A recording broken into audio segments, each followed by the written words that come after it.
2014 से देखो मुस्लिम विस्तार કલોલ નગરપાલિકાની ચૂંટણીના માહોલ વચ્ચે વોર્ડ નંબર 2ના કોંગ્રેસના ઉમેદવાર સલાઉદ્દીન મલિક વિરુદ્ધ આદર્શ આચારસંહિતાના ભંગ અને હેટ સ્પીચની ગંભીર ફરિયાદ ઉઠી છે। એક જાગૃત નાગરિક દ્વારા રિટર્નિંગ ઓફિસરને કરવામાં આવેલી લેખિત ફરિયાદ મુજબ ઉમેદવારે મટવા કુવા વિસ્તારમાં મંજૂરી વિના સભા યોજી ધાર્મિક ઉશ્કેરીજનક ભાષણ આપ્યું હતું।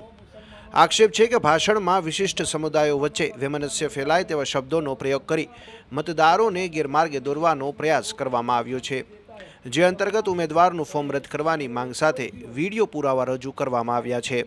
2014 से देखो मुस्लिम विस्तार और मुस्लिम समाज पे ही ज़्यादातर भार दिया गया है। जुल्म भी मुस्लिम विस्तार पे ही होता है, मुसलमानों पे भी होता है। तब भी मुसलमान कुछ ऐसे गद्दार है कि वो लोग बस उसी का झंडा लेके साथ में चलते हैं। उनकी लालच इतनी होती है कि 2-5 हज़ार रुपये उनके खीसे में आ जावे और उनका पेट भर जावे, चाहे फिर 100 मुसलमानों का नुकसान हो जावे, हजारों मुसलमानों का नुकसान हो जावे, मगर उनका पेट भरना चाहिए। ऐसे जवाब देना है।